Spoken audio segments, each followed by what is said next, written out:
ವೀಕ್ಷಕರು ನಮಸ್ಕಾರ. ನಿನ್ನೆ ಒಂದು ನಾನು ವೀಡಿಯೋ ಹಾಕಿದ್ದೆ, ತುಂಬ ವೈರಲ್ ಆಯಿತು ಅದು ವೀಡಿಯೋ. ಬಾವಿಯನ್ನು ಯಾವ ಥರ ಕಟ್ತಿದ್ದಾರೆ ಅಂಥೇಳಿ. ನಾನು ಇನ್ನೊಂದು ಜಾಗದಲ್ಲಿ ಈ ಬಾವಿನ ಕಟ್ತಿರೋದು, ಅದನ್ನು 3 ನಿಮಿಷದಲ್ಲಿ ಮುಗಿಸ್ಬಿಟ್ಟೆ. ಅದು ವೈರಲ್ ಆಗುತ್ತೆ ಅದು. ಬಟ್ ಏನಂದರೆ ದೊಡ್ಡ ವೀಡಿಯೋಗಳು ಮಾಡಿದಾಗ ಸಿಗೋಲ್ಲ. ನಿಮಗೆ ಯಾರು ಫಾಲೋ ಮಾಡ್ತೀರೋ ಅವ್ರಿಗೆ ಈ ವಿಡಿಯೋಗಳು ಸಿಗುತ್ತೆ. ಸೊ ಇದರಲ್ಲಿ ಅವರು ಯಾವ ಥರ ಟೆಕ್ನಾಲಜಿ ಯೂಸ್ ಮಾಡ್ತಾರಂತ ನಾನು ನಿನ್ನೆ ಸಂಕ್ಷಿಪ್ತವಾಗಿ ಹೇಳೋಕ್ಕಾಗಿಲ್ಲ. ಒಂದು ಹಾಗೆಯೇ ಹೇಗೆ ಬರುತ್ತೆ ಹಾಗೆ ಹೇಳಿದ್ವಿ. ಸೊ ಇವಾಗ ನೋಡ್ತಿರೋ ಇದ್ರೆ ನೀವು, ಇದು 8 ಫೀಟ್ ಅಗಲ ಇದೆ. ಓಕೆ, ರೌಂಡ್ ಬಂದುಬಿಟ್ಟು ತುಂಬ ಚಿಕ್ಕದಿದೆ, ನಮ್ಗೆ ಅಷ್ಟು ಬೇಕಾಗಿಲ್ಲ, ಅದಕ್ಕಾಗಿ ಚಿಕ್ಕದಾಗಿ ಮಾಡ್ತಿರೋದು. ಸೊ ಇದು ಹೆಂಗೆ ವರ್ಕ್ ಆಗುತ್ತೆ ಅಂತ ಹೇಳಿದ್ರೆ, ಈಗ ಒಂದು ಯಾವುದಾದ್ರೂ ಒಂದು ಒಳಗಡೆ ಈಗ ನೋಡಿ ಅವ್ರು ಕೆಲಸ ಮಾಡ್ತಿದಾರಲ್ಲ, ಈ ರಿಂಗ್ ಹಾಕಿರ್ತಾರೆ, ಸಿಮೆಂಟ್ ರಿಂಗು. ಓಕೆ ನೋಡಿ, ಈಗ ಸಿಮೆಂಟ್ ರಿಂಗ್ ಒಳಗಡೆ ಹಾಕಿದ್ದಾರೆ. ಈ ಸಿಮೆಂಟ್ ರಿಂಗ್ ಹೆಂಗಿರುತ್ತೆ ಅಂತ ಹೇಳಿದ್ರೆ ಫ್ಲ್ಯಾಟ್ ಇರಲ್ಲ ಇದು. ಈ ಸೈಡಲ್ಲಿ ಸ್ವಲ್ಪ ಸಿಮೆಂಟು ಒಂಥರ ಇರುತ್ತೆ, ಅಂದರೆ ಅಲ್ಲಿ ಸೈಡಲ್ಲಿ ಒಂದು ಇರುತ್ತೆ. ಅಂದರೆ ಹೇಗೆ ಕೆಳಗೆ ಹೋಗುತ್ತೆ ಹಾಗೆ ಈ ಕೆಳಗಡೆ ಅಂದರೆ ನೀರು ಬರ್ತಾ ಹೋಗುತ್ತೆ, ಹೇಗೆ ಕೆಳಗಡೆದ ಮಣ್ಣಿದೆಲ್ಲ ಕುಸಿತಾ ಹೋಗುತ್ತೆ, ಹಾಗೆ ಇದು ಸೆಟ್ ಆಗ್ತಾ ಹೋಗುತ್ತೆ. ಇದನ್ನು ರಿಂಗ್ ಎದಕ್ಕೆ ಹಾಕ್ತಾರೆ ಅಂತ ಹೇಳಿದ್ರೆ, ಈಗ ನೋಡಿ ನಾರ್ಮಲಾಗಿ ನಾವು ರಿಂಗ್ ಹಾಕಿಲ್ಲ ಅಂದ್ರೆ ಏನಾಗುತ್ತೆ ಅಂತ ಹೇಳಿದ್ರೆ, ಈ ಮಣ್ಣು ಕೆಳಗಡೆ ಹೋಗ್ತಾ ಒಂದು ವೈಟ್ ಕಲರ್ದು ಅಥವಾ ಮುಲ್ತಾನ್ ಮಿಟ್ಟಿ ಅಂತ ಹೇಳ್ತೇವೆ ನಾವು ಉತ್ತರ ಕರ್ನಾಟಕದಲ್ಲಿ. ಈ ಮಂಗಳೂರಲ್ಲಿ ಅದಕ್ಕೆ ಹೆಂಚಿನ ಮಣ್ಣು ಪೇರು ಒಂದಕ್ಕೆ ಮಣ್ಣಿಗೆ ಶೇಡಿ ಮಣ್ಣು ಅಂತ ಹೇಳ್ತಾರೆ. ಶೇಡಿ ಮಣ್ಣು ಬಂದಾಗ ಏನಾಗುತ್ತೆ ಅಂತ ಹೇಳಿದ್ರೆ ಕುಸಿಯುವಂಥ ಚಾನ್ಸ್ ಜಾಸ್ತಿ ಇರುತ್ತೆ, ಒಳಗಡೆ ಮಾಟೆ ಆಗುವಂಥ ಚಾನ್ಸ್ ಜಾಸ್ತಿ ಇರುತ್ತೆ. ಅಲ್ಲಿ ನೀರು ಅಲ್ಲಿಂದ ಬರುತ್ತೆ, ಬಟ್ ಭೂಮಿಯೆಲ್ಲ ಹಾಳಾಗ್ಬಿಡುತ್ತೆ. ಭೂಮಿ ಹೇಗೆ ಹಾಳಾಗುತ್ತೆ ಅಂತ ಹೇಳಿದ್ರೆ ಕುಸಿಯುವಂಥ ಚಾನ್ಸ್ ಜಾಸ್ತಿ ಆಗಿಬಿಡುತ್ತೆ. ಈ ರಿಂಗ್ ಹಾಕೋದ್ರಿಂದ ಅದು ಲಾಕ್ ಆಗಿಬಿಡುತ್ತೆ. ಅಲ್ಲಿ ನಿಮಗೆ ಆ ಮಣ್ಣು ಹೊರಗೆ ಬರ್ಲಿಕ್ಕೆ ಬಿಡಲ್ಲ, ಬಟ್ ನೀರಷ್ಟೇ ಬರುತ್ತೆ ಹೊರಗಡೆ. ಏನು ಹೇಳಿ, ಮಣ್ಣು ಹೊರಗೆ ಬರ್ಲಿಕ್ಕೆ ಬಿಡಲ್ಲ, ಬಟ್ ಇದು ರಿಂಗ್ ಇದೆ ಅಲ್ಲ, ಅದು ಹೋಗಿ ಲಾಕ್ ಆಗುತ್ತೆ. ಮೊದಲೆಲ್ಲ ಮಣ್ಣಲ್ಲಿ ಮಾಡ್ತಾಯಿದ್ರು, ಕಲ್ಲಲ್ಲಿ ಹಾಕಿ ರಿಂಗ್ಗಳು ಮಾಡ್ತಾಯಿದ್ರು. ಈಗ ಸ್ವಲ್ಪ ಬೇಗ ಆಗಲಿ ಅಂತ ಹೇಳಿ 2-3 ದಿವಸಲ್ಲೇ ರಿಂಗ್ ರೆಡಿ ಮಾಡ್ಕೊಂಡ್ಬಿಡ್ತಾರೆ. ಈ ರಿಂಗು ಫ್ಲ್ಯಾಟ್ ಇಲ್ಲ ಕೆಳಗಡೆ. ಇನ್ನೊಂದು ಹೇಳ್ತೇನೆ, ಈ ರಿಂಗು ಕೆಳಗಡೆ ಫ್ಲ್ಯಾಟ್ ಇಲ್ಲ, ಇದಕ್ಕೊಂದು ಲಾಕ್ ಇರುತ್ತೆ. ಅಂದರೆ ಸೈಡಲ್ಲಿ ಇನ್ನೊಂದು ರಿಂಗ್ ಇರುತ್ತೆ, ಆ ರಿಂಗು ಸ್ಲೋ ಆಗಿ ಹೋಗುತ್ತೆ ಕೆಳಗಡೆ. ಸೊ ಈಗ ತೆಗಿತಿದ್ದಾರೆ ನೋಡಿ, ಈಗ ತೆಗೆದಾಗ ಹಾಗೇನೇ ಇದು ಕೆಳಗೆ ಕುಸಿತಾ ಹೋಗುತ್ತೆ, ನೀರು ಬಂದುಬಿಡುತ್ತೆ. ಈಗ ನೀರು ನಮ್ಮ ಮನೆ ಸಿಕ್ಕಿದೆ, ಈಗ ಸ್ವಲ್ಪ ಹೋದಾಗ ನೀರು ಬರುತ್ತೆ. ಇದು ಕಲ್ಲು ಈ ಥರ ಕಟ್ಟಿದ್ದೀರಾ, ಫ್ಲ್ಯಾಟ್ ಕಟ್ಟಬೇಕಂತ ಆ್ಯಕ್ಚುಲಿ ನೋಡಲಿಕ್ಕೆ ಹಂಗೆ ಕಾಣುತ್ತೆ ನಿಮಗೆ ಕಲ್ಲು, ಬಟ್ ಆ್ಯಕ್ಚುಲಿ ಇದೇ ಥರ ಕಟ್ಟೋದು. ಈ ಥರ ಕಟ್ಟಿದಾಗ ಏನಾಗುತ್ತೆ ಅಂತ ಹೇಳಿದ್ರೆ ನಿಮಗೆ ಲಾಕ್ ಆಗ್ತಾ ಹೋಗುತ್ತೆ. ಈಗ ನೋಡಿ, ನೀವು ನಾರ್ಮಲಾಗಿ ಫ್ಲ್ಯಾಟ್ ಅಂದರೆ ಈ ಚೌಕ್ ಕಟ್ತೇವೆ ನೋಡಿ, ಚೌಕ ಅಂದರೆ ನಮ್ಮದು ಇನ್ನೊಂದು ಲ್ಯಾಂಡಲ್ಲಿ ಚೌಕ ಕಟ್ಟಿದ್ದೇವೆ. ಆ ಲ್ಯಾಂಡಲ್ಲಿ ಚೌಕ ಕಟ್ಟಿದ್ದು ಮಳೆ ಜಾಸ್ತಿ ಬಂದರೆ ಕುಸಿಯುವಂಥ ಚಾನ್ಸ್ ಜಾಸ್ತಿ ಇರುತ್ತೆ, ಅಥವಾ ಪ್ರೆಷರ್ ಬಂದರೆ ಕುಸಿಯುವಂಥ ಚಾನ್ಸ್ ಜಾಸ್ತಿ ಇರುತ್ತೆ.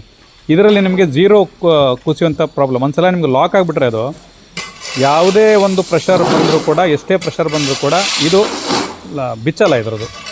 ಇದ್ರದ್ದು ಸರಪಳಿ ಬಿಚ್ಚಲ್ಲ. ಯಾಕಂದರೆ ಇದು ಆ ಥರ ಡಿಸೈನ್ ಆಗಿರುತ್ತೆ ನೋಡಿ. ಆ ಸೈಡು ಲಾಕ್ ಇದೆ, ಈ ಸೈಡು ಲಾಕ್ ಇದೆ, ದಪ್ಪ ಇದೆ. ನೀರು ಬಂದಷ್ಟು ಜಾಸ್ತಿ ಗಟ್ಟಿ ಆಗುತ್ತೆ, ಅದು ನೀರು ಹೋದಷ್ಟು ಮತ್ತೆ ನಾರ್ಮಲ್ ಆಗುತ್ತೆ. ಇದು ಒಂದು ಸಿಸ್ಟಮ್ಮು ನಮ್ಮ ತುಳುನಾಡಲ್ಲಿ, ನಮ್ಮ ಮಂಗಳೂರಲ್ಲಿ, ನಮ್ಮ ಉಡುಪಿಯಲ್ಲಿ, ನಮ್ಮ ಕುಂದಾಪುರಲ್ಲಿ ಮತ್ತು ಈ ಕುಮಟಾ ಪ್ರದೇಶಗಳೆಲ್ಲ ಇದೇ ಥರ ಕಲ್ ಸಿಗುತ್ತೆ, ಮೊರಕಲ್ ಅಂತೇಳಿ. ಈ ಮೊರಕಲ್ಲಲ್ಲಿ 2-3 ರೀತಿ ಬರುತ್ತೆ, A grade, B grade, C grade. ಇದರಲ್ಲಿ ಸ್ವಲ್ಪ ಪಸೆ ಬರುವಂಥದ್ದು, ನೀರು ಬರುವಂಥದ್ದು ಇರುತ್ತೆ, ಗಟ್ಟಿ ಇರಲ್ಲ. ಆ್ಯಕ್ಚುಲಿ ಅದು ಗಟ್ಟಿಯದ್ದು ಯೂಸ್ ಮಾಡಿದ್ರೆ ತುಂಬ ಉತ್ತಮ. ಅವಾಗೇನಾಗುತ್ತೆ, ನೀರು ನಿಮಗೆ ಬಡದು ಅದು ಕರಗುವಂಥ ಸಮಸ್ಯೆ ಇದಿರುತ್ತೆ. ಬಟ್ ತುಂಬ ಗಟ್ಟಿ ಇದ್ದಾಗ ಅದು ಕರಗಲ್ಲ. ನಾರ್ಮಲಾಗಿ ಯಾವುದು ಕರಗಲ್ಲ ಕಲ್ಲುಗಳು, ಬಟ್ ಪ್ರೆಷರ್ ಮೇಲೆ ಡಿಪೆಂಡ್ ಆಗಿರುತ್ತೆ. ಬಟ್ ಈ ಕಲ್ಲು ಸ್ವಲ್ಪ ಹಾರ್ಡ್ ನಾವು ತರಿಸಿದ್ದೇವೆ. ಇದೇನಾಗುತ್ತೆ, ಮೊದಲೆಲ್ಲ 32 ರೂಪಾಯಿ ಸಿಕ್ಬಿಡ್ತಿತ್ತು, 26-32. ಈಗ ಉಡುಪಿ ಮಂಗಳೂರಲ್ಲೆಲ್ಲ ಏನು ಗೊತ್ತಿಲ್ಲ, 50-60 ರೂಪಾಯಿ ಆಗಿದೆ ಹೆಚ್ಚು ಕಡಿಮೆ. ಈಗ ಅದರಲ್ಲಿ ನಿಮಗೆ ಒಳ್ಳೆ ಕಲ್ಲು ಬೇಕಂದ್ರೆ 65-70 ರೂಪಾಯಿ, ಅಂದರೆ ಡಬಲ್. ಇದು ಎದಕ್ಕಾಗಿದೆ ಅಂತ ಹೇಳೋದು ನೀವು ಕಮೆಂಟಲ್ಲಿ ಹಾಕಿ, ನಿಮಗೂ ಗೊತ್ತು ನನಗೂ ಗೊತ್ತು. ಕೆಲವೊಂದು ಕಾರಣಗಳಿಂದ ಹೇಳಲಿಕ್ಕೆ ಆಗ್ತಾಯಿಲ್ಲ. ಈ ವಿಡಿಯೋದು ಒಂದು ಒಳ್ಳೆತನ ಹಾಗೆ ಇಡುವ ಅಂಥೇಳಿ. ಓಕೆ, ಈಗ ಈ ಕಲ್ಲನ್ನ ಇವರು ಹೇಗೆ ಜೋಡಿಸ್ತಾರೆ ಅಂತ ಹೇಳಿದ್ರೆ, ಈಗ ಕಟ್ತಾ ಇರೋದು ಏನಿದೆ ಅಲ್ಲ ಒಳಗಡೆ, ಅದು ಕೆಳಗೆ ಸಿಂಕ್ ಆಗ್ತಾ ಹೋಗುತ್ತೆ. ಸಿಂಕ್ ಆದ್ಕೊಳ್ಳೆ ಈ ಕಲ್ಲುಗಳ ಮೇಲೆ ಕಲ್ಲು ಹಾಕ್ತಾ ಹೋಗ್ತಾರೆ. ಜಾಸ್ತಿ ಆದ್ಕೊಳ್ಳೆ ಅವ್ರನ್ನ ತೆಗಿಲಿಕ್ಕಾಗಲ್ಲ ಅಲ್ಲಿ, ಯಾಕಂದರೆ ತುಂಬ ಪ್ರೆಷರ್ ಬಂದುಬಿಡುತ್ತೆ. ಹಾಗಾಗಿ ಇಷ್ಟೇ ಕಲ್ಲುಗಳನ್ನ ಕಟ್ಟಿ ಕೆಳಗಡೆ ಇವರು ಹೊಟ್ಟೆ ಮಾಡ್ಕೊಂಡು ಹೋಗ್ತಾರೆ. ಹೊಟ್ಟೆ ಅಂದರೆ ತೂತು ಮಾಡ್ತಾ ಹೋಗ್ತಾರೆ. ಸೊ ಈಗ ತೂತು ಮಾಡ್ತಿದ್ದಾರೆ, ಇನ್ನೊಂದು ಕೆಲವೇ ಗಂಟೆಗಳಲ್ಲಿ ಇದು ಕೆಳಗೆ ಹೋಗುತ್ತೆ, ಬಿದ್ದುಬಿಡುತ್ತೆ ಕೆಳಗಡೆ. ಇದಕ್ಕೆ ತೆಗಿಲಿಕ್ಕೆ ಒಂದು ಸ್ವಲ್ಪ ಸ್ಪೆಷಲೈಸ್ ಜನರು ಬೇಕಾಗುತ್ತಾರೆ. ಇವರೆಲ್ಲ ಕೆರವಾಶದವರೇ. ಇದನ್ನು ಮಾಡಿರೋದು ನಮ್ಮ ಕೆರವಾಶ ಸುರೇಶ್ ಅಂತೇಳಿ, ಅವ್ರು ಇಲ್ಲಿದ್ದಾರೆ ನೋಡಿ. ಇವರೇ ಬೇಕಂದರೆ ಇವ್ರ ನಂಬರ್ ಕೊಡ್ತೇನೆ, ತುಂಬ ಶ್ರಮಿಕ ಜೀವಿ, ನಂಬರ್ ಹಾಕ್ತೇನೆ. ವ್ಯವಹಾರದ ಬಗ್ಗೆ ಗೊತ್ತಿಲ್ಲ, ನೀವು ತರಿಸ್ಕೊಂಡು ಮಾಡಿ. ಇದಕ್ಕಂತೆ ಈ ಬಾವಿಗೆ ಹೆಚ್ಚು ಕಮ್ಮಿ 1 ಲಕ್ಷ ಕೊಟ್ಟಿದ್ದೇನೆ ಮಾಡಲಿಕ್ಕೆ, ಕಲ್ಲು ಸಮೇತ, ಕಲ್ಲು ಮತ್ತು ಜನರ ಸಮೇತ. ಒಂದು 10 ಜನ ಇದ್ದಾರೆ ಇವರು. ನಂಗೆ ಫಸ್ಟ್ ಬಂದು ಕೇಳ್ತಾಯಿದ್ರು, ಯಾಕಂದ್ರೆ ಪರಿಚಯ ಇಲ್ಲದೆ ಕೊಡೋಕ್ಕಾಗಲ್ಲ. ಆಮೇಲೆ 1-2 ಕೆಲಸಗಳನ್ನ ನೋಡಿದೆ, ನಂಗೆ ಚೆನ್ನಾಗಿ ಅನಿಸ್ತು. ಮತ್ತು ಇಂಥವ್ರಿಗೆ ನಾವು ಪ್ರಮೋಷನ್ ಮಾಡಲಾರ್ದೆ ಆಯುಷ್ ಮಂಡಲಂ ಯಾರಿಗೆ ಮಾಡಲಿಕ್ಕಾಗುತ್ತೆ? ನಾವಂತೂ ಪ್ರಮೋಷನ್ ಮಾಡೋದೇ ಇಲ್ಲ, ಬಟ್ ಇಂಥವ್ರಿಗೆ ನಾವು ಮಾಡಲೇಬೇಕಾಗುತ್ತೆ. ಯಾಕಂದರೆ ಇಂಥ ಬಾವಿಗಳೆಲ್ಲ ಹೋಗಿ ಈಗ ಬೋರ್ ನೀರು ಬರ್ತಾಯಿದೆ. ಬೋರ್ ನೀರಿಗೆ ಬಾವಿ ನೀರಿಗೆ ಎಂಥ ಸಂಬಂಧ ಅಂತ ಕೇಳ್ಬೋದು ನೀವು. ಬೋರ್ ನೀರಲ್ಲಿ ಎನರ್ಜಿ ಕಡಿಮೆ ಇರುತ್ತೆ, ನಿಮಗೆ 5 ಎಲಿಮೆಂಟ್ಸ್ ಸಿಗಲ್ಲ. ಬಾವಿ ನೀರಲ್ಲಿ 5 ತತ್ವಗಳು ಸಿಗುತ್ತೆ, ಸೂರ್ಯನ ಬೆಳಕು, ಗಾಳಿ, ನೀರು ಎಲ್ಲ ಸಿಗೋದ್ರಿಂದ ಇದ್ರ ನೀರುಗಳು ನಿಮಗೆ ಮೆಡಿಸಿನ್ ಥರ ವರ್ಕ್ ಆಗುತ್ತೆ. ಮತ್ತು ನೀವು ಎಷ್ಟು ತೆಗೆದು ಇದು life time one time invest ಮಾಡಿದರೆ ನಿಮಗೆ ಯಾವುದೇ ಕಾರಣಕ್ಕೂ ಕೂಡ ನೀರು ಬತ್ತಲ್ಲ ಇದರಲ್ಲಿ. ಸ್ವಲ್ಪ ನೀವು ಮತ್ತೆ ಕಡಿಮೆ ಅಂತ ಅನಿಸಿದರೆ ಸ್ವಲ್ಪ ತೂತು ಮಾಡ್ಕೊಂಡು ಬಂದುಬಿಡುತ್ತೆ. ಬಾವಿ ಹಾಗಲ್ಲ, 1 ವರ್ಷ 2 ವರ್ಷ ಆದ ಕೂಡ ನೀರು ಕಡಿಮೆ ಆಗ್ಬೋದು. 1 ಇಂಚದು 2 ಇಂಚ್ ಇರೋ ನೀರು 1 ಇಂಚ್ ಆಗ್ಬೋದು, 1 ಇಂಚ್ ಇರೋದು ಅರ್ಧ ಇಂಚ್ ಬರ್ಬೋದು. ಬಾವಿಯಲ್ಲಿ ಹಾಗಲ್ಲ, ನಿಮ್ಗೆ ಎಷ್ಟು ನೀವು ಪಂಪ್ ಎಳಿತಿರೋ ಎಷ್ಟು ಇಂಚ್ ಇರುತ್ತೋ ಅದೇ ಇಂಚಲ್ಲಿ ಅಂದರೆ ಅಷ್ಟು ದಪ್ಪ ನೀರು ಬರ್ತಾ ಇರುತ್ತೆ ಹೊರಗಡೆ. ಸೊ ಅದು ಅಡ್ವಾಂಟೇಜು. ಇದು ಹೇಗೆ ತೆಗಿತಾರೆ ಅಂತ ಹೇಳಿದ್ರೆ ನೋಡಿ, ಈಗ ಎಲ್ಲ ಇದನ್ನ ಮಣ್ಣು ತೆಗಿತಿದ್ದಾರೆ. ಮಣ್ಣು ತೆಗೆದು ಇವರು ಇದನ್ನು ಇಲ್ಲಿಂದ ತೊಗೊಂಡೋಗಿ ಹಾಕ್ತಾರೆ. ಇದು ಕೆರವಶಲ್ಲೇನೆ ಎಲ್ಲ ಜನರು ಇರೋದಿರೋ ಮಾಡ್ತಿರೋದು. ಇಲ್ಲಿಂದ ಹಾಕಿ ಇಲ್ಲಿಂದ ಮಾಡ್ತಾರೆ.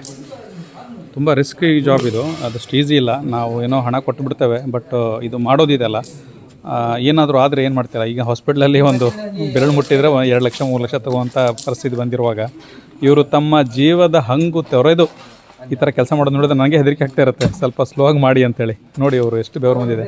ಅವ್ರ ಹೆಸರು ಗೊತ್ತಿಲ್ಲ. ಇನ್ನು ಪುದರಂಚಿನಿ ಶಿವರಾಜ ಈರ ಮೊನ್ನೆ ತೋಜಾರು ಅಂತೆ. ಓಕೆ, ಶಿವರಾಜ್ ಅಂತೇಳಿ ಇವರೆಲ್ಲ ಅದಕ್ಕೆ ಹೆಲ್ಪ್ ಮಾಡ್ತಿದ್ದಾರೆ.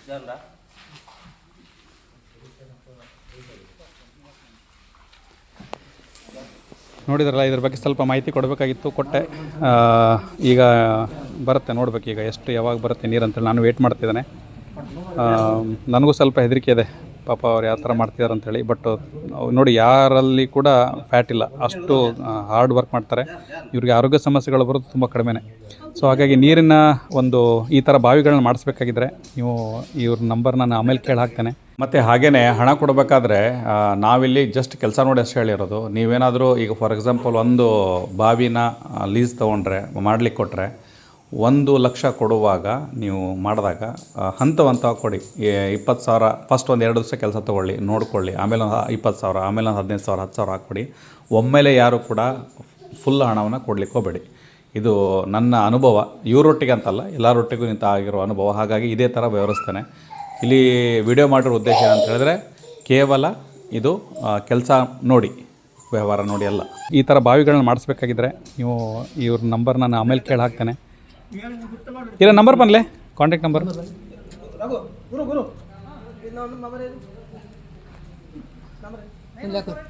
9148 03 644 1 ಇರು ಪುದರ್. ಅದು ಪೇಮೆಂಟ್ ಮಲ್ಪನಾಗ ಒಂದೇ ಬರ್ಪಂಡೆ. ಹಾಂ ನೋಡಿ, ವ್ಯವಹಾರದ ಬಗ್ಗೆ ನಂಗೆ ಗೊತ್ತಿಲ್ಲ, ನನಗೇನೋ ಸಿಕ್ತು ಒಂದು ನಂಬರ್ ಹಾಕಿದೆ. ಆಮೇಲೆ ಕೆಲಸ ಅಂತೂ ಮಾಡ್ತಾರೆ. ನೀವು ಎಷ್ಟಕ್ಕೆ ವಹಿಸ್ತೀರ ಫಸ್ಟೇ ನೀವು ಕೊಟ್ಟು ಮಾಡಿ. ಆಮೇಲೆ ಆಯುಷ್ಮಾನ್ ಹೇಳಿದ್ದಾರೆ ನಾವು ಕೊಟ್ಬಿಟ್ಟು ಅಂತ ಹೇಳೋಕ್ಕೋಗ್ಬೇಡಿ. ಯಾಕಂದರೆ ನಾವು ಕೆಲಸ ನೋಡೋರು ಅಷ್ಟೇ, ವ್ಯವಹಾರ ನೋಡಲ್ಲ. ಕೆಲಸ ತುಂಬ ಚೆನ್ನಾಗಿದೆ, ನನಗಂತೂ ತುಂಬ ಚೆನ್ನಾಗಿ ಅನಿಸಿದೆ. ನೀವು ಮುಂದಿಂದ ನಿಮಗೆ ಬಿಟ್ಟಿದ್ದು. ಧನ್ಯವಾದ ಎಲ್ಲರೂ ಕೂಡ. ಧನ್ಯವಾದ ಸುರೇಶ್ ಅವರೇ.